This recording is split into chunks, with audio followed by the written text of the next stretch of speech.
What is up, everybody? Welcome into this Day 2 episode from the All-Star Game in Seattle. The Home Run Derby has just wrapped up. We'll talk all about that. What an awesome electric event in the stadium. We'll talk All-Star Game preview show. We're going to hear from Julio Rodriguez and some of the All-Stars. We're going to talk about the gum wall yesterday and Joel McHale. This one is going to be a blast. Let's get to it.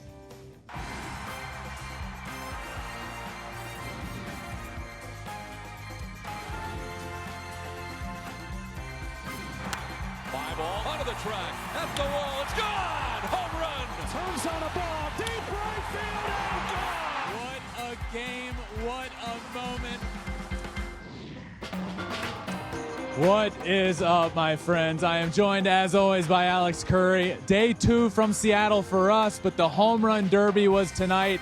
We kind of got it all. We got Adley Rutschman in a historic performance from him, the hometown kid, Julio Rodriguez. Today was just another cool day for us. I mean, this is epic. As you can probably hear and see behind us, it is an absolute party right now. A huge congratulations to Vladdy Jr. for winning the Home Run Derby. What a special moment. And I think the first father-son duo to win a Home Run Derby, and he just went wild at the end there. Yeah, he kind of hit a groove at a certain point and then just kept going from there. And I think it's pretty clear when you were watching that, you know, some of the guys have a lot of raw power, and you can tell. And the guys that come to mind, Pete Alonso, it just jumps off his bat differently. And Vladdy. And I think where that really matters is when you get tired. Because a lot of the guys' swings start breaking down. That's what happens in these derbies. You're up there swinging for 3 minutes. Yes, you have a break, but it's exhausting. So your swing starts breaking down a little bit, and then you start relying on just straight raw power.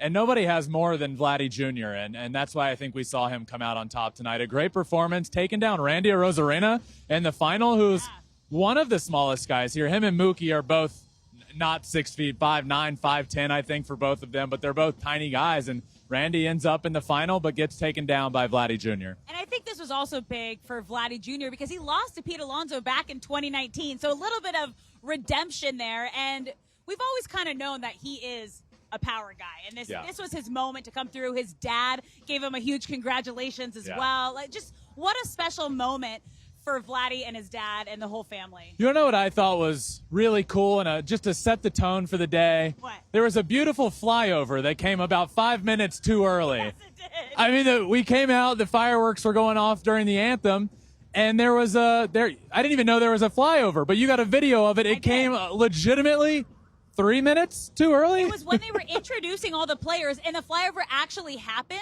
when they were introducing Julio Rodriguez. So it kind of worked out. It kind of worked out because everyone was going wild anyway, and I was like, okay, this is a little weird. There's planes flying over, and then the national anthem happened, and I think it clicked for all of us, like, oh, it just came 5 minutes too early. But that's okay. It was still a beautiful experience. But let's start with one of the biggest stories of the night. The home crowd hero, Julio Rodriguez, just absolutely went off in the first round, actually setting a record for most home runs hit in that round. 41 home runs. It was absolutely insane. The place went wild. So I was out here for BP, actually, and the stadium was 3/4 full at the time. It was fairly, I don't want to say quiet, but music playing and the crowd just making normal crowd noises. Julio Rodriguez came up to take his batting practice, and the place went nuts. It was so cool. And then that first round happens. He hit 41 homers. The place was as loud as we've heard since we've been here. And just an awesome performance from him. And again, I know he didn't end up winning, but those 41 homers there with the home crowd cheering him on. Look, I mean, I think this really makes a difference in these. What number you're hitting? Are you first or are you second? Yeah. And now it goes based off of seeding, so it's not like luck of the draw, right? Pete Alonso has more homers this year, so he was the higher seed. But it really matters because Julio Rodriguez ended up winning that first round by right around 20 homers. If he's hitting second, half of that energy he let out, he could have saved. And you could tell he got a minute into that next round where he ended up losing. He was gassed. I mean, he did not have anything left in the tank. The crowd was cheering him on. It was a really cool moment.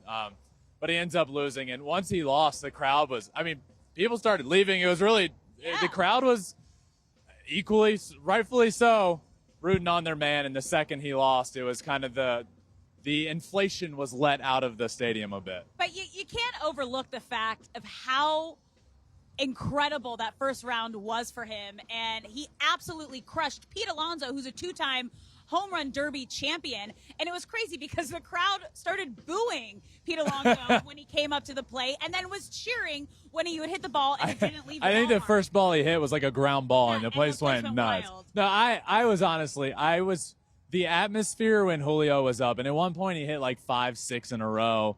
And just in the middle of the round, the crowd started chanting Julio. Like, I got goosebumps just being there. It was so cool.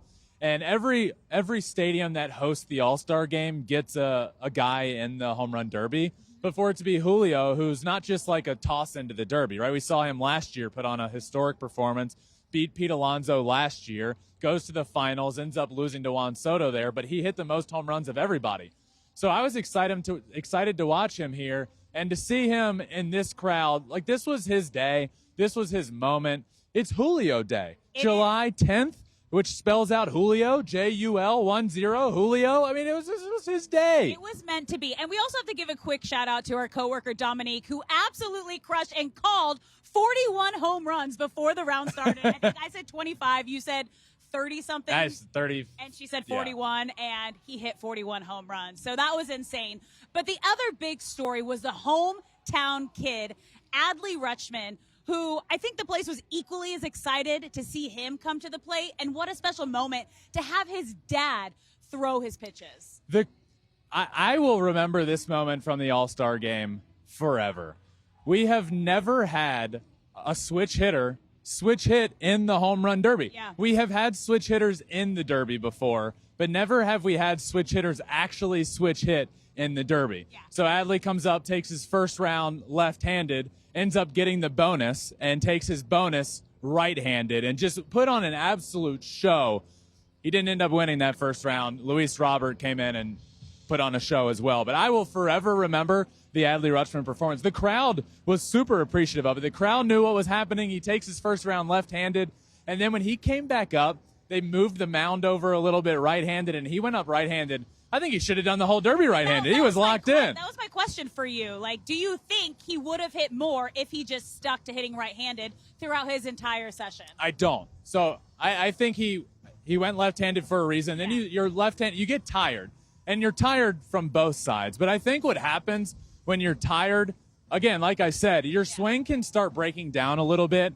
If you just switch sides and start hitting right-handed, it's almost like your swing can just fall into place. It's not breaking down from that side. You're exhausted, and muscle memory just kind of takes over from a different side of the plate. Yeah. Back when I was playing, I can't do anything left-handed. I can't use a fork left-handed, anything. I hit right-handed, and I threw right-handed, and that's all I could do. Yeah. But when you struggle from one side of the plate, a lot of times what hitting coaches will tell you to do, switch over to the other side of the plate.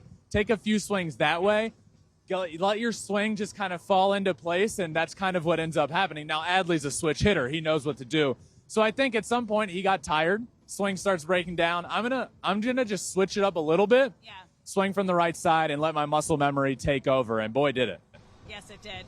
Now, we need to have a little honesty hour here, okay? Now, we saw so many home runs tonight, and we know that we all love dingers, but what are we getting honest about right now, Ben? It is time, my friends, for honesty hour. I need to be honest. I like the home run derby. Yeah. We need to go back to the old format. Ooh, hot take. 10 outs. Hit as many homers as you can in 10 outs. If you don't hit a ball over the fence in fair territory, that is one of your 10 outs. I just think, look. So why? Everyone loves the home run, right? Yeah. But how many did we see here? Hundreds and hundreds. I mean, it just gets a little monotonous at a certain point, all the home runs, and you start taking for granted, I think, what's happening. Okay. If you have 10 outs and you're sitting on 9 outs and you hit 5 in a row, that means something, like that is so cool. And I just think I think it added to the suspense level of it, and I would love to see us go back to the older format of the home run derby. Back in the Griffey days, the McGuire days, that was awesome. So you want to be able to truly appreciate each of the home runs that are being hit. And you're saying that you don't necessarily get that appreciation in the time allotted where you just hit as many as you can, opposed to kind of having that rush of, hey, if you don't hit another one out of the ballpark, you might be done in 2 minutes. That's exactly what I'm saying, because you watched tonight. Yeah. If you watch a ball and watch where it lands, by the time you see it land, the next ball's already been hit. It's impossible to keep up with everything. Now, I understand what they wanted to get away from was, if you have 10 outs, you're going to be extremely picky, right? So we saw a lot of taken pitches, which I understand, but here there's none of that. It's just swing, and there's so much going on, and if you watch one ball, you're missing the next one. It just means a little more. You know what? Since we're in the trust tree here and we're being honest, I think we go back to the old format. Okay. You bring your batting practice pitcher, whoever you want, and you only allow a certain amount of takes. You can't take but so many pitches. If you do, you got to start swinging again. And you got to trust your batting practice pitcher. So I love the old days. I think the first home run derby that I really remember watching as a kid was at Fenway Park, Mark McGuire launching homers over the Green Monster. And it just, I don't know. I love the derby's fun. It's a fun watch. I just love to go back to the old format. That's fair. I like that. Thank you. All right. Now, earlier today, it was press day. So basically, every single player was available out on the field, and it's like a free-for-all. You just rush and try to talk to whoever you can, as many players as you can in the allotted time. And we had some fun talking to all the guys. You actually had a great question. What was it to all the players? So I was asking the players, if you were to start a franchise tomorrow with any one player, who are you taking? And there were a lot of answers that you would expect, but honestly, these guys gave great answers, and I think we have that video now, so let's check that out. If you were starting a franchise with anybody right now, who are you taking? Oh, my. Whew. I mean, I guess it's got to be Shohei, right? I mean, obviously Shohei. I mean, you'd have to go with Ohtani. Okay, besides Shohei. Other than Shohei, I mean, I would say me, but yeah, all right, we'll go with me. Yeah. I don't know. That's a tough question. You're a good answer here. You could say that, too. Julio Rodriguez is so young, and this is his city here now, and he's impressive to watch. I mean, he's massive too, so he's physical. He's got all the tools. Yeah, he's one of those guys. What Acuna's done and is continued to do, especially being so young too. I mean, the guy's incredibly talented. He'd be somewhere that you may have to start with for me. Ariza's almost hitting 400, man. It would be pretty sweet to have somebody hitting 400 at the top of my lineup. So it was funny. A lot of the guys answer Shohei Ohtani. Obviously. And then I went up and asked Austin Riley, and he goes, I think you know the answer to that, Ben. And I was like, yeah, Ronald Acuna, because I thought he would say his teammate. And he was like, well, yeah. He was going Shohei. And then he was like, I mean, honestly, but I would take Shohei because he pitches and hits. But anybody else, I'm taking Ronald Acuna. But it was just funny. I love those guys' answers. It was great. And it was fun I also talked to a bunch of the players about who they were most excited to see and be around. And everyone was just so happy to be here and to be around the best of the best in the game. And you could really feel that and see that as they were explaining and just looking around and sharing like what was going on and who was there. It was pretty special. It was special. And it was just that I don't want to call it an event. That situation where all the players are just lined up. It is absolute chaos, mayhem. But to get up there and like see players that you know and are familiar with, and you can kind of tell like they get so in the rhythm of just talking to whoever, just answering the questions. And when you can tell when you know a guy, their eyes kind of light up and they're like refreshed to answer a question from somebody they know. So it is an absolute hot mess out there, but it's always fun. It was fun. Tonight was great. But tomorrow we have the All-Star Game. It is a jam-packed day. We have the red carpet in the morning. Then we're going to be live on the field during batting practice. But let's talk about the starting lineups right now, starting with the American League lineup. Who are you most excited to see play tomorrow? I mean, it's got to be Shohei Ohtani in this environment, in this atmosphere. It's going to be really cool. he's gonna put on a show, and he always does every single place he participates in anything. And now he's not gonna pitch. Yeah. He's not going to pitch tomorrow because of his fingernail, obviously, but he will be in the lineup. I believe I saw he's hitting second in the lineup, so I'm excited to see him. I'm excited to see Josh Young as a rookie making his All-Star Game debut, and he's in the starting lineup. So I'm excited for this. The AL lineup is stacked. Both of these lineups are stacked, and it's going to be a blast. I'm going to go Shohei. Okay, now moving on to the National League, who are you most excited to see play tomorrow? Ronald Acuna Jr. Yeah, now, I think Ronald Acuna Jr. is leading off. This lineup is so stacked. I know Mookie's batting third for this lineup. If you were to make me pick right now, I think I'm going to take the National League lineup. I mean, really? it is so good. Orlando Arcia is batting ninth for this team, and he's got the lowest OPS on the team, and it's one of the highest OPSs in all of baseball. I mean, it's just remarkable how good this lineup is. But it's funny, Alex, we were at the press conferences earlier hearing the managers talk about the lineup. They were setting up the lineup. Well, not setting it up, but they were talking about the lineups while they were up there. One of my favorite parts of the day was being up there at the press conference. Dusty Baker was talking about his lineup. Rob Thompson talking about his lineup. And then they kind of asked the managers a few questions, right? They opened it up for questions. One of the questions asked to Dusty Baker was, hey, Dusty, who do you think is going to win the home run derby tonight? And he said, in true Dusty Baker fashion, I don't know, who's in it? I mean, he is such a legend. Even great. Walking up, he has such swagger. He has so much respect, I think, from all of the players and everyone involved in the game. He just puts a smile on your face the moment he starts talking. He does. I love Dusty Baker, and his comments out there were it was great. I'm so excited for tomorrow. 2 star-studded lineups, the biggest stars in the game. I don't know if you can see it behind us right now, but the stadium has players' faces on it, and you got Shohei Ohtani's up there, Corbin Carroll's up there, Ronald Acuna, Mookie Betts, and these guys are the biggest superstars in the game. And now we're going to get to see them all on the same field tomorrow in what is going to be such a cool atmosphere. And there's so many first-timers. 34 of these players are first-time All-Stars. That's great, though. That is unbelievable. It makes me so happy for the game of baseball. And tomorrow they're for sure going to put on an absolute show. They are. And it all starts. We are going to be at the red carpet. Those interviews will come out later, but we are going to be live at 5 p.m. Eastern on the field during batting practice, just taking you behind the scenes of the entire day leading up to the All-Star Game. We have quite the day tomorrow. So red carpet, where Alex and I are going to bring the heat out there. You know, we're going to be dressed to the nines. We're going to be looking good.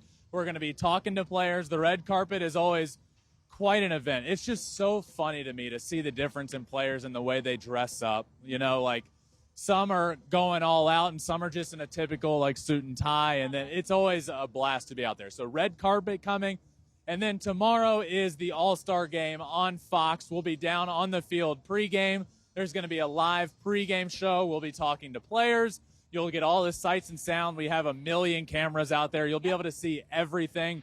Then the All-Star Game. Then we'll have a post show from the All-Star Game, wrapping everything up.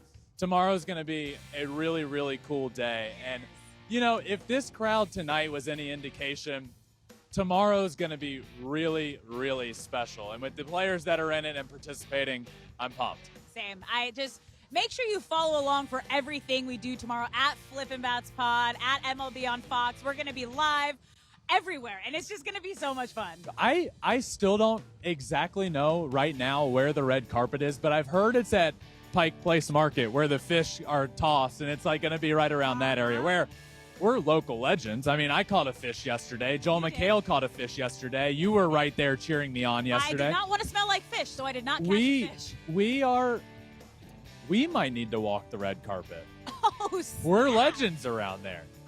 Tomorrow's going to be awesome. Make sure you're along. We're going to have everything out on social media from the red carpet, everything we did today, and then the live show from right behind us down there on the field. And if last year and the year prior are any indication, the access you get at the All-Star Game, it's not like playoffs where you you're roped off and the players are locked in. If I wanted to walk in the Turtle during batting practice and just talk to a guy, it would be allowed. It's crazy the access we're going to have down there. So make sure you check it out get down there. We'll be down there, live show. Come hang out. Come hang out all day tomorrow. Come hang out all day. And that does it for day 2 of this trip of our All-Star Game journey. Thank you all for listening. Make sure you're subscribed anywhere you listen to your podcast, Apple, Spotify. We're also, as you mentioned, Alex, on all social media. Anywhere you listen, anywhere you have social media, at Flippin Bats Pod for all of them. So thank you all for listening to this day 2 episode. As we wrap up, here is our feature from the Gum Wall with Joel McHale. Thank you all for listening.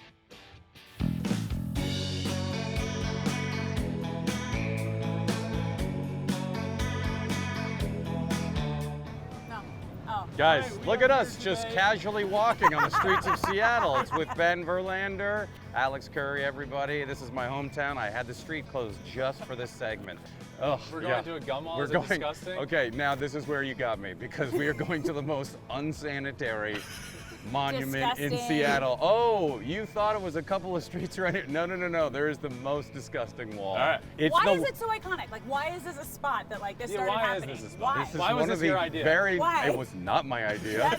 You guys was offered Joel's the Space idea. Needle, and I said yes, and then you guys said 7 in the morning, and I was like, absolutely not.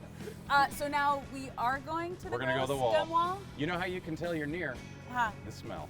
Okay, let's go. The smell of chewed gum. Okay. Stuck We're against gonna the add old to brick. I think we have some We're gum gonna for add us. to it. Oh, wait, are you You actually ready? going to chew gum and We stick it to the all wall? are. You're a germaphobe, right? I am. Well, I'll chew it, and then I'll let someone else stick it on the wall, or just big enough to it's like Who would like to mush. stick her gum on the wall? Anybody? I think we have to do it. Volunteers? Here's what we do. Takers? We all chew gum and we all jump at the same time and put it high on the wall. I think that's a And good then idea. kick our back foot Okay. up Yeah, while and we then do they'll it. do a freeze, and then And it's like the ending of Breakfast Club I when like everybody's jumping in Yeah. the air. Okay, All let's right. go. This is the dripping of the gum is a little more intense than I expected. It's interesting that people brought step ladders too. Do you know when this started? Who was the first one to walk through here and be like, this looks like a nice wall for my gum? Somebody was like, yeah, I'm done with this gum. It's all used up. I'm not going to put it into a trash can or dispose of it properly in any way. I Yeah. am going to stick it against private property. And make it a And thing. a tradition was born into the most, again, unsanitary monument in the history of America. All right. Oh my Did you god. take a big one? Oh my God. This is What? welcome. I think our spot This is great is TV. right there and we jump together. Did you guys think in your broadcasting careers as you were working really hard, No. you're like, I hope someday I can go to the most unsanitary alley in Seattle with an aging improviser and stick gum to walls? Alex's favorite Oh my part. god, no. Oh. This is Oh my god. You that, guys. look, it's a rite of passage for Seattle. Kurt Cobain came through here. That's right. Heard of them. Jimi Hendrix also. No, this did not start till the early I did theater here. This was just clear of gum, if you can believe that. Back then, you know what we used to stick to the walls? I'm afraid to ask. Burritos. Oh. It was cool. just it was, and they were warm, and they were it was you could just lean against it. It was nice padding, and now Okay. it's gum. Can we find a spot? So, where do we get to where we can all jump? I feel like do I need to be like on the higher part since I'm short? Alex, what's your vertical leap? Okay. All right, so right here. How big's your wad? This is a very racy show. You guys want? I'm gonna make my wad even bigger. Let's do it. This have anything to do with sports? Yes. We're talking about your. Yes, it does. I swear. I'm gonna keep reminding myself of that.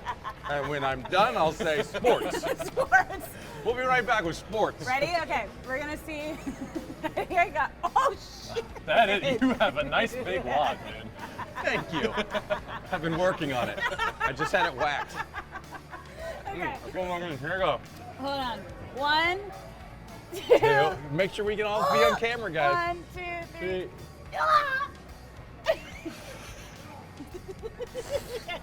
We did it. Let's hear it from everybody. All right, we did it.